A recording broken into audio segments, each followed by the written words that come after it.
Catching up with a few more of our competitors as they walk by the Wissota Auto Racing booth here at PRI in 2023. This is Winona, Minnesota's Les Duellman. I want to talk to you about 1,000 things. I want to talk about the Green Bay Packers first. We were just talking off camera a minute ago. You're a huge Packer fan, as am I, season ticket holder.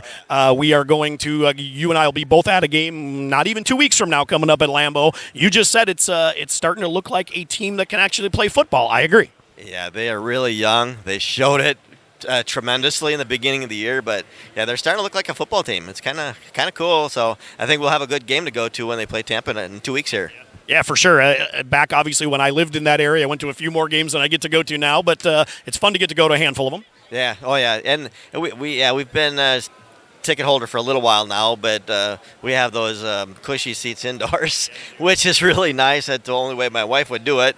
But no, it's a fun thing. We don't go to all the games. We sell tickets to friends like you, and we get some friends to come over and have a good time. Let's talk racing. You're a guy that's raced for 1,000 years. You can date yourself of how many years, but you've been racing for a long time and doing it very, very well at a high level in a lot of different divisions. Obviously, my memories of you in a mod, right? I know you raced other things, and we've had these conversations before, but talk about your racing career a little bit, where it started and where it is now. Oh, boy. Well, it started a long, long time ago. 1977 to be exact. I was 13 years old, so I was a young kid. There wasn't a lot of kids racing back then. I mean, there are now, and it's really cool. I raced a couple years in street stock, and I jumped into a late model at 15, won a couple track championships, a bunch of races, and then I took some time off. I went to Ford, and I was an engineer at Ford Motor Company for a while, so we did some racing stuff there, did some passenger car stuff, so I got experience in Cup and ASA and some of the road racing Trans Am Series type stuff, and so yeah, racing is kind of like it runs in my veins. I don't know. But my bedspread should be, checkered flag, I guess. But the wife would never go for that. But no, and then I moved back from Michigan in the early '90s, and I know our company's always run the wrecker at Fountains at MTS and Tri-Oval and River Raceway, whatever it's called.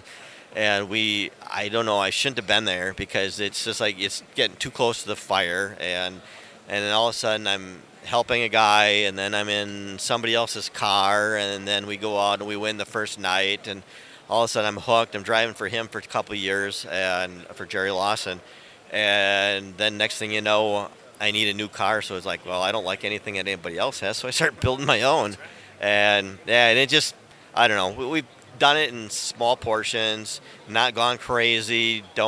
We don't kill ourselves. Family life's still important, so managed to race all these years and stay married for 37 of them. So yeah, it's just, I would love to have raced more all this time, but we had kids to raise, we had sports to go to, and so it's been kind of try to do a balance, but still go to the racetrack and be competitive. Well, now, you're not racing as much. Brandon obviously is, and I want to talk about his career in a second. But your career the last, let's just say 5 years, pick and choose, jump in a car when you want, Midwest mod, whatever it is, but you're still really competitive even though you're not doing it every single week. Yeah, that's where the seat time comes in. And this last 5 year thing is kind of out of necessity, because I think it was in 16 I ran into the end of the pit entrance on the racetrack at Deer Creek, and not only did I destroy a race car, but I destroyed a wrist. So I had some wrist reconstruction surgery, so I was out for almost 2 years, and then jumped in with the Runkle family doing their memorial car, and yeah, I jump into Brandon Super. I'll jump into we've got a house. Midwest mod in the Runkle car. We also now have a B mod for running at Fountain City, and Brandon's got the A mod. We just picked up a Wissota motor, so we can go Wissota racing with the modified. So try to go back and forth a little bit, take the Super and the mod to some races together probably, and but yeah, we're busy. Let's talk about Dirt Dueler for a second, and then let's finish it up with Brandon's career and how things are going crazy good for him right now. Talk Dirt Dueler a little bit. Obviously, we know where it started. You wanted to build your own stuff. You just kind of said it. I didn't really like what I saw, so I can build it. Why not build it? Where has that gone from then to now? Well, it's always, we've kept it a small thing, but we have two employees, two guys that we employ. It's nothing that we strive to make a living at, but it's to keep our fingers in it. We try to always push the boundaries and try to push technology. I mean, we've done really well with Brandon racing. The super stocks kind of came to the forefront, and me crashing a modified. I had Adam Hensel drive for a couple of years, but then we had issue with my dad's illness and death, and running the museum and stuff too. So that kind of hindered things, and we didn't do we didn't push on the modified like we had been and should have, and because we've had some pretty good success over the years. But now Brandon's getting into the mod a little bit this past year, and the super stocks are going great. We've figured that out. We've spent a lot of time testing, and we go so far as doing data acquisition, and we really try to win. I mean, let's stay there for a second. The supers. Talk about winning in the supers. Talk about just list off the 3 biggest wins for a Dirt Dueler Super this year. Well, this fall, I would say number 1 is absolutely Dylan Nelson winning the Wissota 100. He was right on. We had a decent driver in Brandon's car. He had a cousin's wedding that he had to go to, and we had this guy named Dave Moss driving our car, and he has, and he liked it, and we did well. We had a little tough time qualifying, but we had some bad luck. But he got in there and ran it from 15th to 5th. So we put 2 cars in the top 5, and so that was number 1. I'd say the second race would probably be the Topless. Brandon had led the Fall Classic for over half the race, and we made a little mistake, and we overheated our right rear tire. And that faded. The car faded badly in the last third of the race, so we weren't going to make that mistake again. But so that was pretty cool. And then winning the John Sites was a huge deal for him personally, because he went to school at UND. So he spent 4 years out at North Dakota in Grand Forks, and he would go to that race every fall, and he made some friends out there and everything. And as soon as that thing popped up on the schedule, he was like, I don't care if we don't race nowhere else the whole year. He says, but we're going to Grand Forks. And he gets out there and he wins it, which is really cool, so that was fun.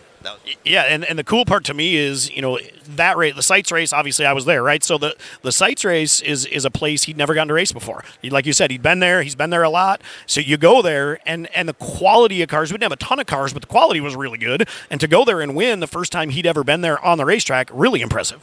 Yeah, but I think, we were on even ground with everybody. We weren't going into somebody's home track. That made a difference, I think. We felt that, hey, we have a car that we've performed really well with at Deer Creek, which is small, but not that small, and have done well a couple times up in Ashland. But that's still a different racetrack. But we felt we had a good chance because nobody else had raced there in a super stock for a very long time. So the track was a little iffy on the conditions, and it worked out okay. It did work out okay. Spitting out on the slime on the first go-around at the start, it was a little overwatered, but everybody had the same racetrack. So we made do, and he did a hell of a job, and it was a really, really cool moment for him. Well, and then you talk about Fall Classic and the Topless both. Obviously, could have won both of them. Ran really well at both of them. And then I do want to talk about the Wissota 100. That's actually, I know it's not your kid, but it's one of your cars. Dylan's one of those guys, quiet guy, has had a solid career, but has never been one of those breakout Wissota 100 winner type guys. And then all of a sudden, bang. Yeah, no, but he's been really good though. I mean, he finished last year. He won the Northern Superstock Tour. This year he finished second to the 7A, of course. Shane's a little hard to beat, but he's been in the top 5 in national points, but he's always kind of stuck to his racetracks, and he's never had he's never been really good at like I-94. I think he won one early in the year. His confidence is way up there.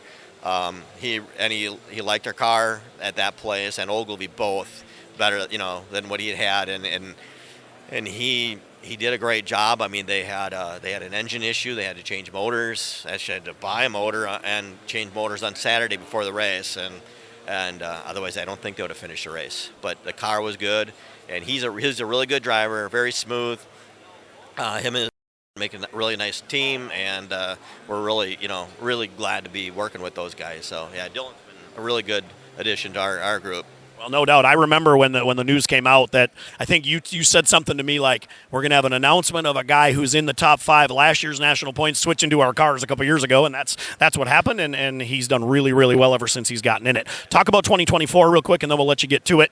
I assume you're going to race when you want, where you want. Brandon, you mentioned, has an A-mod now, which he dabbled in it a little bit this past year. USRA and Wissota both with the mod, super, everything and anything. Yeah, that's kind of how it's going to be. I don't know we'll be racing just like normal. We'll race where we want to and when we want to. It's hard not to race at home. You know, that we had to do that 2 years ago. That's why we kind of got the mod back out, and he's ready. I mean, he wins in the super stock, and he jumped in the mod. We didn't quite have that thing 100%, but we've done a little testing. Hopefully, we're going to be better come spring. You know, and we'll have new modified chassis, a new super stock. We've sold his old car, which God hope that's a good decision. So that's tough. You know what though? That's a good segue at the end. When you get a car that is so good to you, and you've done this through your career too, it's really hard to get rid of it. I know sometimes it's time to part with them, but it's really hard to let them go, isn't it? Yeah, I mean that car's been really good, and it's only his second car. But in a development car, it's never the same car year to year. We're cutting and whacking and hacking on it and stuff. But yeah, I had the same thing in '04 at Fox Ridge. I had a year that you couldn't even comprehend, and we sold that, and it won after that because Carl Fensky bought it. But you're scared to sell it, but at the same time, we got to move on. Kind of try to see if we can get better. Technology changes, and you want to keep up with it too. Yeah, and we'll put somebody, and it's going into the hands of another racer, and hopefully he will do well with it. And we got a few more super stocks going to hit the track, and we got A-Mod up north is going to put together a car for her. And so I don't know. We'll see how 24 goes. We're looking forward to it, and I know Brandon's going to have some personal things going on in the summer that'll get in the way of some racing. Which means you get to get in it. Yeah, I'll be in it. Yeah, I have. Yeah, and I think I can still do it.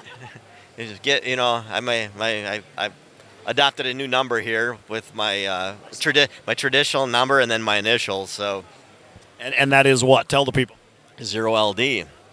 OLD. 0, yeah, Les Duellman, but it also spells old. It does. I just turned 60, so, and if I'm capable. I won last year, been able to win. I'm only racing 6-8 times a year typically, and I win 1 or 2, so I'm happy with that, and it helps me develop the cars, and that's the most important thing I'm in it for, is to make sure that we got a good car, good product for the customers.